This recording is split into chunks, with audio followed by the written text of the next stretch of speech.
John was born under an unlucky star.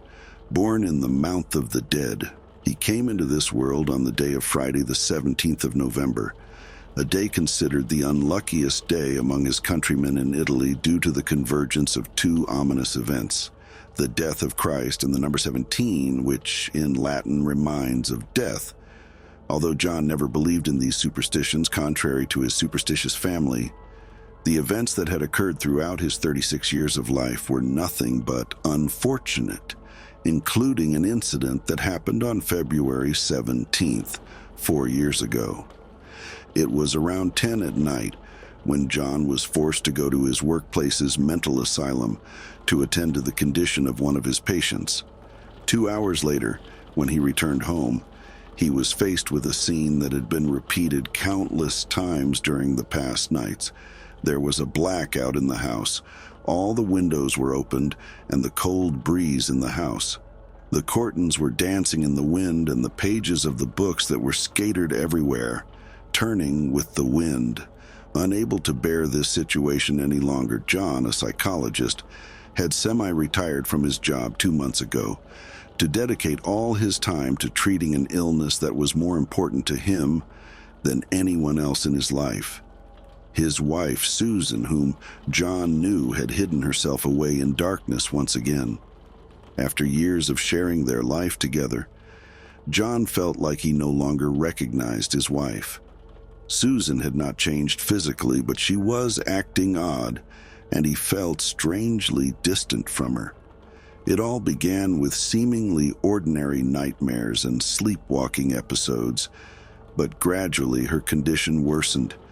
She couldn't sleep at night, was afraid of the dark, and most peculiarly, her delusional ramblings were about their 5-year-old daughter, Jessica.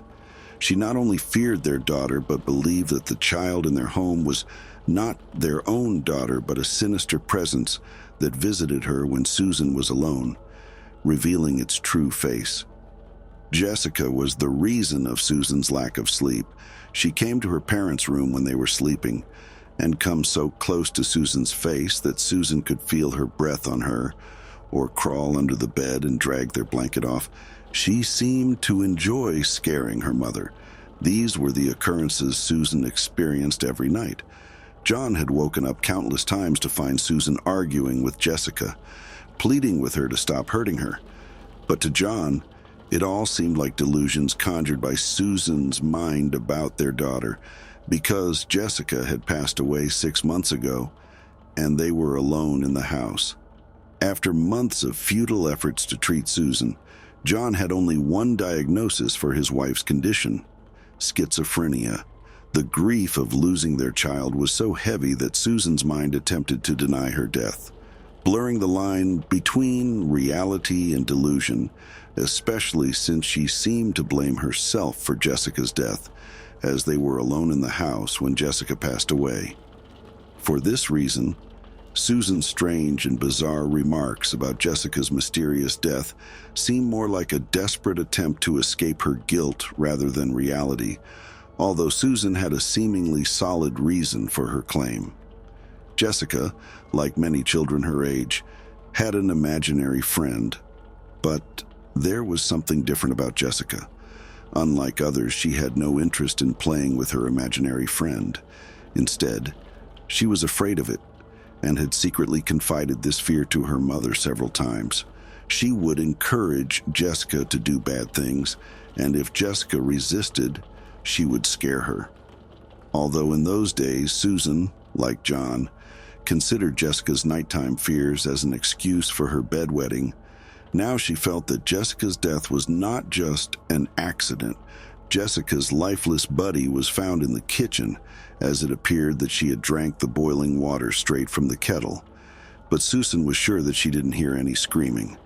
Susan's illness had started a few months after Jessica's death, but as the time passed, John gradually realized that her schizophrenia could not be all that was going on, especially considering the fact that Susan was fully aware of her daughter's death and had repeatedly told John that Jessica should not be there. More importantly, there were new behavioral changes in Susan. Unlike the early days of her illness, She now developed an obsessive fascination with darkness and no longer mentioned Jessica or the sinister presence she felt in their home. Susan was no longer afraid of anything. Instead, she had become terrifying herself. There was something different about February 17th compared to other nights, and John understood this as soon as he entered the narrow hallway of their house leading to the bedrooms. The walls had nail scratch marks on them, and broken pieces of nails with traces of blood was appearing under the flashlight of John's phone. The floor of the hallway was littered with shattered picture frames, and every photo in them was torn. This situation was evident all the way to the middle of the hallway, precisely where the hatch to the attic was located. With Susan's illness beginning, the attic had turned into a graveyard of Jessica's belongings and memorabilia, in hopes of aiding Susan's recovery.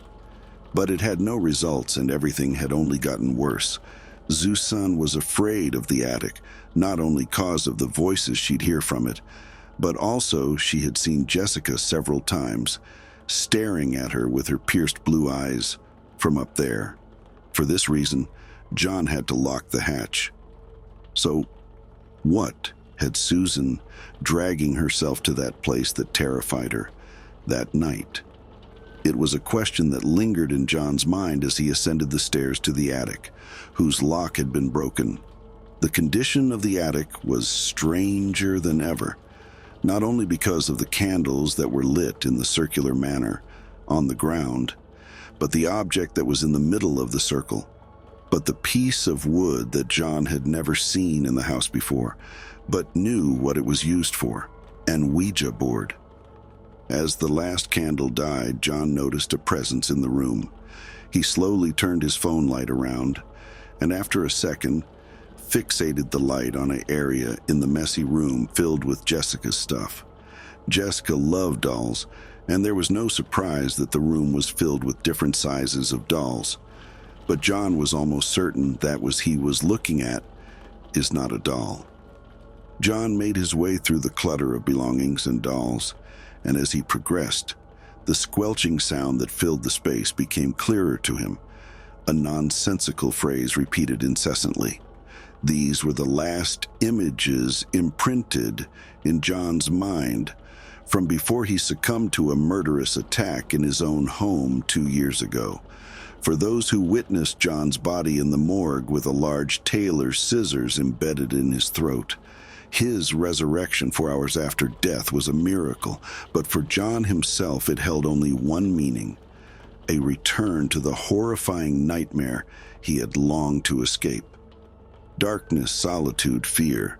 These weren't experiences of the afterlife for John. They were memories from the final months of his life. No one besides John knew what happened that night in the attic. The police never found any trace of the masked man who had attacked John with scissors because John had lied to them. John vividly remembered the soulless face of the person hiding behind the dolls. His killer was none other than Susan, the woman that they once loved each other romantically. It was John's final sacrifice to exonerate his wife from the accusation of insanity. Unlike John, Susan was lucky. Her lifeless body was found in the attic, cradled in John's arms, drowned in his blood. Her throat slit with glass. It was a promise of love she had once made, that she would not live without him. And now she had fulfilled her promise.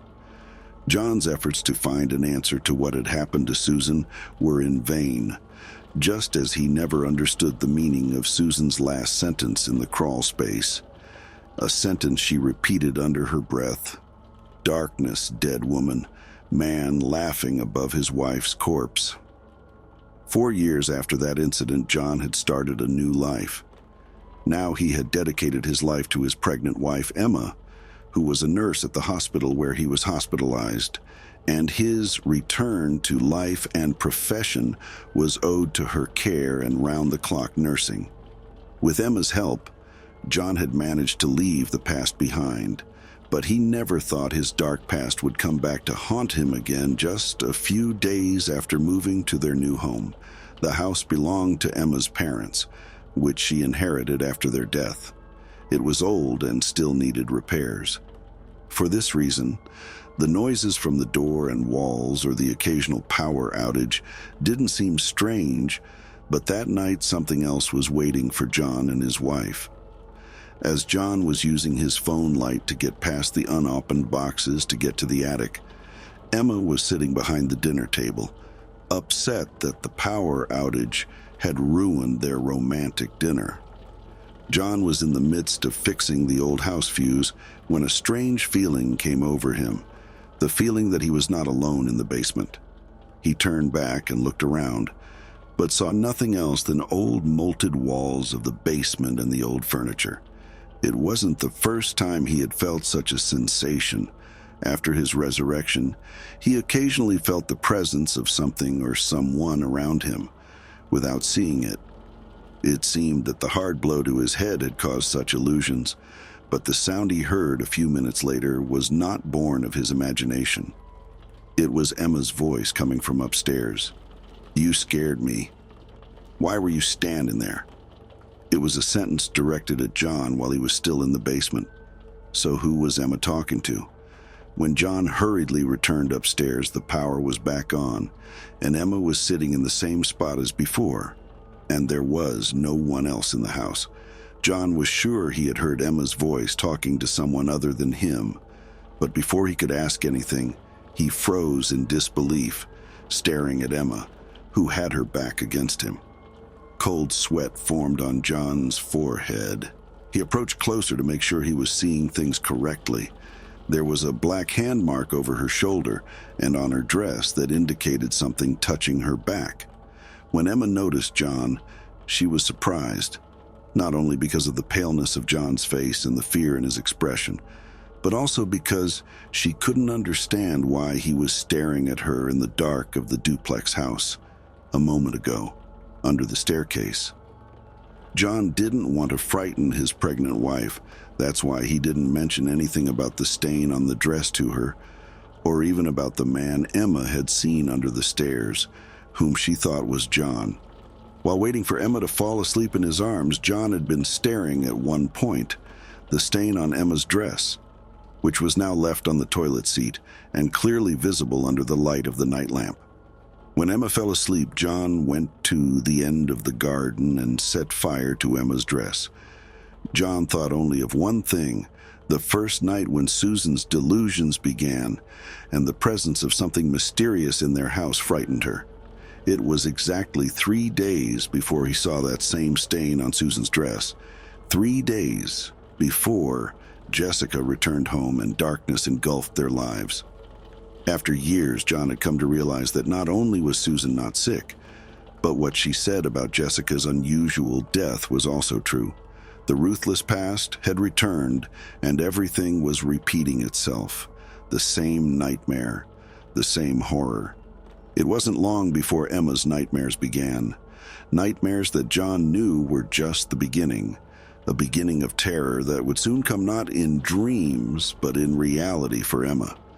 But despite all his efforts, John still didn't know anything about it. All John had from his previous life was a cardboard box containing mostly tapes of his conversations with Susan after the onset of her illness, something he never thought he would have to listen to again. Something Emma did every night after she went to sleep in the basement, but it wasn't enough. Whatever was on the tapes, it was Susan's fears and delusions, not their cause. The only thing John managed to find was the meaning of the last sentence Susan repeated in the room under the attic. "Darkness, dead woman." A man laughing over his wife's corpse. Perhaps the reason for John's mad laughter was the same when they found him a few weeks later in the dark basement of his house, laughing over Emma's blood-soaked corpse.